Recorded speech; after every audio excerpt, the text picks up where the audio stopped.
দার্জিলিং শহরের একজন উঠতি লেখক খুন হন এবং খুন হওয়ার আগে তিনি একটি অসমাপ্ত উপন্যাস লিখে যান, যেখানে তিনি বলে যান তিনি আসলে কিভাবে খুন হবেন। খুন হওয়ার আগেই তিনি নিজের খুন বিষয়ক একটি রহস্য উপন্যাস লিখে যান, কিন্তু এর পরও প্রায় ৪৫ বছর ধরে এই মার্ডার মিস্ট্রিটা অমীমাংসিতই থেকে যায় যে তিনি কিভাবে খুন হয়েছিলেন। আজকের ভিডিওতে আমরা সেই মার্ডার মিস্ট্রিটাই সলভ করার চেষ্টা করব সাক্ষ্যজিৎ ভট্টাচার্যের শেষ মৃত পাখি বইয়ের সাথে।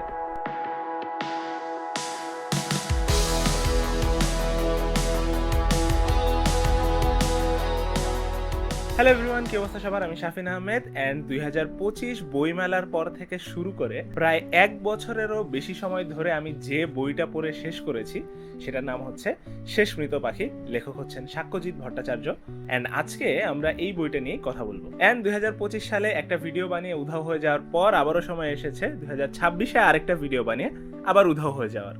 তো যাই হোক, আমরা মূল ভিডিওতে ফেরত আসি।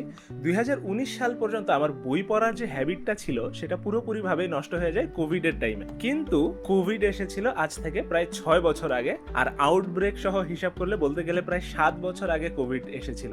সো এতদিনেও যেহেতু আমি আমার বই পড়ার অভ্যাসটা ঠিক করতে পারিনি, সো দোষটা আমার মনে হয় না আসলে কোভিডের উপর পুরোপুরি দেওয়া উচিত। সো এই কারণে এই বইটা পড়ে শেষ করতে আমার প্রায় ১ বছর সময় লেগেছে।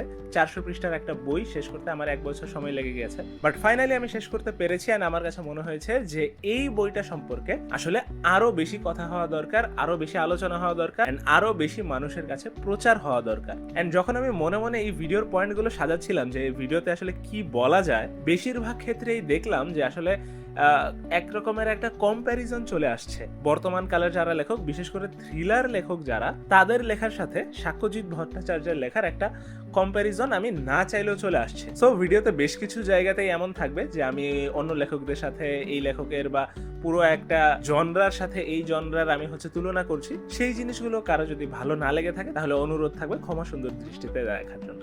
বাংলাদেশের থ্রিলার সাহিত্যে মার্ডার মিস্ট্রির কথা যদি বলি, তাহলে বেশিরভাগ মার্ডার মিস্ট্রি হচ্ছে এমন যে একটা খুন হবে, একজন অনুসন্ধানী থাকবে। এখানে অনুসন্ধানী বলতে সেটা গোয়েন্দা, ডিটেকটিভ, পুলিশ কিংবা অনুসন্ধানী সাংবাদিক যে কেউ হতে পারে, অথবা র্যান্ডম একজন মানুষও হতে পারে।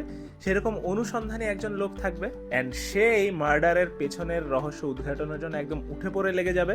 অ্যান্ড গল্প আগাতে আগাতে দেখা যাবে যে এই মার্ডারের পেছনের রহস্য উদ্ঘাটনের জন্য আমাদেরকে চলে যেতে হবে সুদূর ১৯৫২ সালে, ১৯৭১ সালে, কিংবা তারও আগে খ্রিস্টপূর্ব ৫০০০ সালে, কিংবা মিশরের কোনো এক প্রাচীন ধর্ম মানিকিজমের ধর্মগ্রন্থে। এইরকম ভাবেই আমার পড়া বেশিরভাগ থ্রিলারগুলো আসলে সাজানো। অ্যান্ড প্রত্যেকটার প্লট কিন্তু ইউনিক, প্রত্যেকটার প্লট প্রত্যেকটা বইয়ের থেকে আলাদা, অ্যান্ড প্রত্যেকটা বইয়ের বর্ণনা ভঙ্গি থেকে শুরু করে সবকিছুই আসলে আলাদা। মানে কোনোটাকেই একটা থেকে আরেকটা ইন্সপায়ার্ড বা কপি বলার তো সুযোগই নেই, ইন্সপায়ার্ড বা এরকম কোনো কিছু বলারও সুযোগ নেই আসলে।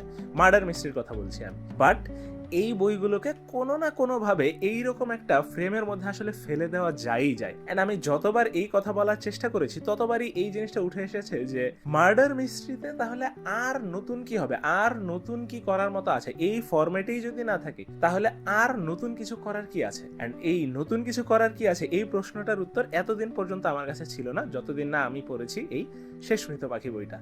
শেষ মৃত পাখি এখন পর্যন্ত আমার পড়া বাংলা ভাষার সেরা মার্ডার মিস্ট্রিগুলোর মধ্যে একটা। এন্ড এটাকে আমি আপাতত নাম্বার 1-এও রাখতে রাজি আছি। বইটার কাহিনী শুরু হয় তনয়া নামের একজন অনুসন্ধানী সাংবাদিক দার্জিলিংয়ে পা রাখার মাধ্যমে। ঘটনাটা ২০১৯ সালের, কিন্তু তিনি ইনভেস্টিগেট করতে এসেছেন ২০১৯ থেকে প্রায় ৪৫ বছর আগে ১৯৭৫ সালে ঘটে যাওয়া একটা হত্যাকাণ্ডের রহস্য উদ্ঘাটনে। রহস্য উদ্ঘাটন বলতে গেলে ভুল হবে আসলে। তিনি সব অমীমাংসিত কেসগুলো নিয়ে আসলে সংবাদপত্রে ফিচার আর্টিকেল লিখছিলেন, একটা সিরিজ বানাচ্ছিলেন। আর সেই সিরিজেরই ধারাবাহিকতায় ১৯৭৫ সালে লেখক অমিতাভ মিত্র হত্যার কেসটা নিয়ে একটা স্টোরি করতে এসেছেন। এই হত্যার প্রাথমিক সন্দেহ ছিল তারই বন্ধু অরুণ চৌধুরীর উপর, যিনিও কিনা একজন লেখক, এন্ড তাদের মধ্যে বন্ধুসুলভ সম্পর্কও ছিল।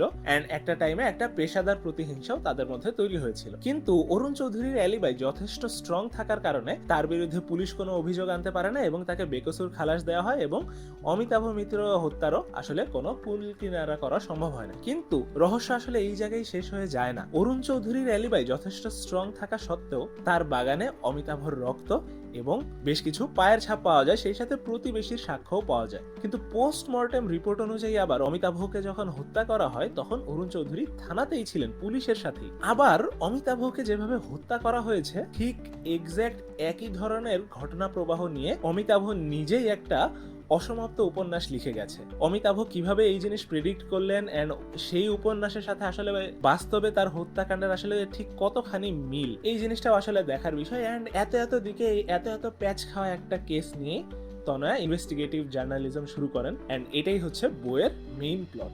শেষ মৃত পাখি বইটাতে সব থেকে প্রমিনেন্ট কিছু দিক হচ্ছে দার্জিলিং, কবিতা, আরো বেশ কিছু কবিতা, নকশাল এবং উপন্যাসের ভেতর উপন্যাস।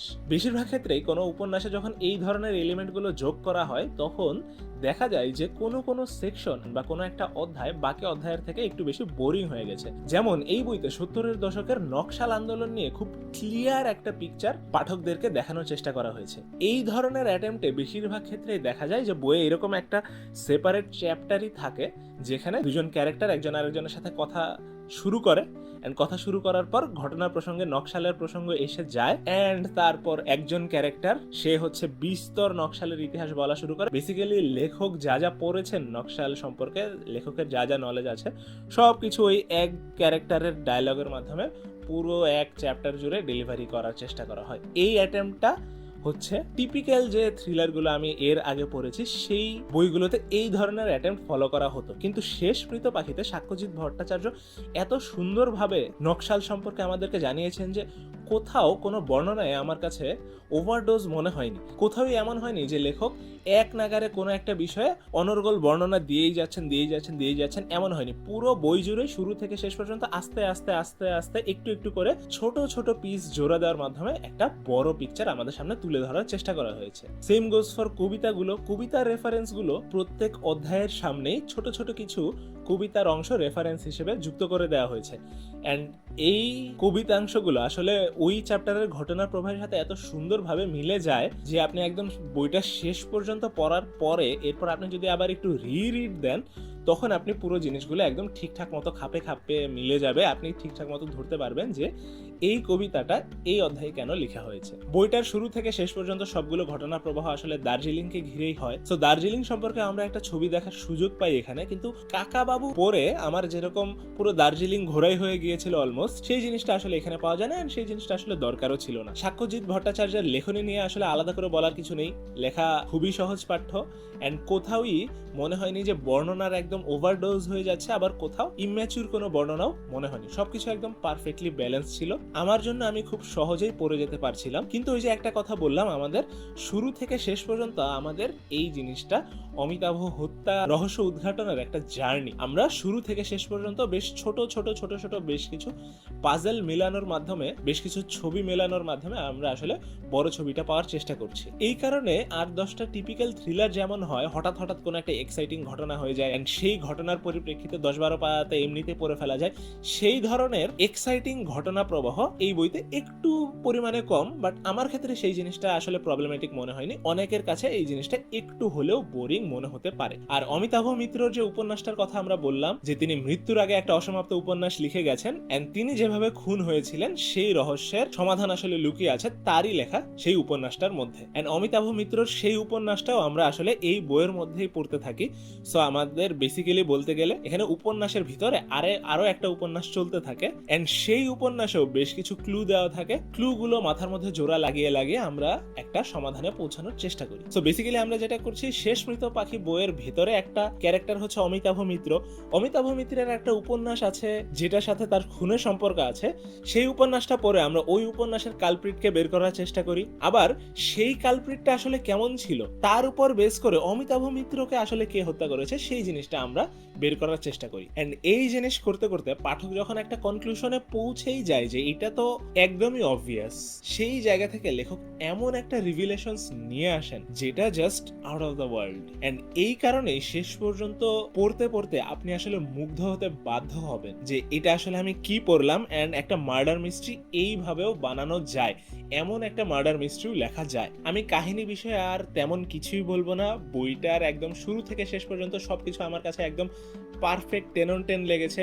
বইটার প্লট, ডায়লগ, বর্ণনা ভঙ্গি দৃষ্টিভঙ্গি, ঘটনা প্রবাহ সবকিছু আমার কাছে একদম 100তে 100 মনে হয়েছে। সো এই বইটা হাইলি রেকমেন্ডেড থাকবে। শুধুমাত্র একটা নেগেটিভ পয়েন্ট আমি পয়েন্ট আউট করতে চাই, সেটা হচ্ছে যে বইতে সবগুলো ক্যারেক্টারের ক্যারেক্টারাইজেশন খুবই পারফেক্টলি করা হয়েছে, কিন্তু বইয়ের যে মেইন অ্যান্টাগনিস্ট তার ক্যারেক্টারাইজেশন শুরু থেকে যেমনভাবে আসলে করা হয়েছে, শুরু থেকে আস্তে আস্তে আস্তে আস্তে তার ক্যারেক্টারটাকে যেভাবে ডেভেলপ করা হয়েছে, শেষের সলিউশনের সাথে আসলে তার মোটিভটা বা তার ক্যারেক্টারের সাথে তার যে মোটিভটা দেখানো হয়েছে, এই দুইটা আসলে একটা আরেকটার সাথে খুব বেশি একটা ম্যাচ করছিল না বলে আসলে আমার মনে হয়। বাট এই বইয়ের বাকি দিকগুলো আসলে এত বেশি পারফেক্ট যে এই ছোট একটা দিক আমার কাছে মনে হয় যে আমার ইগনোর করতে আসলে কোনোই আপত্তি নেই। সো এই বইটাকে আমি 5-এ 4.5 দিতে চাই। অ্যান্ড বইটা হাইলি রেকমেন্ডেড থাকবে। আপনি থ্রিলার পাঠক হন কিংবা থ্রিলার পাঠক না হলেও আপনি এই বইটা কিন্তু পড়ে দেখতে পারেন, শেষ মৃত পাখি। অ্যান্ড যারা থ্রিলার পাঠক আছেন তাদের জন্য আমি এই বইটা হাইলি রেকমেন্ড করবো যে আপনারা এখন এই বইটা কিনে পড়ুন। বইটা পাবলিশ হয়েছে বাতিঘর থেকে, জাস্ট বাতিঘর, নট বাতিঘর প্রকাশনী। মোট 400 পেজের একটা বই, একটু সময় নিয়ে পড়তে হবে, বাট পড়ে শেষ করলে আমি গ্যারান্টি দিয়ে বলতে পারি আপনারা আসলে নিরাশ হবেন না। সো আজকের মতো এইটুকুই, দেখা হবে পরে কোনো ভিডিওতে, অ্যান্ড খুব সম্ভবত পরের বছর। সো ততদিন পর্যন্ত ভালো থাকেন, সুস্থ থাকেন।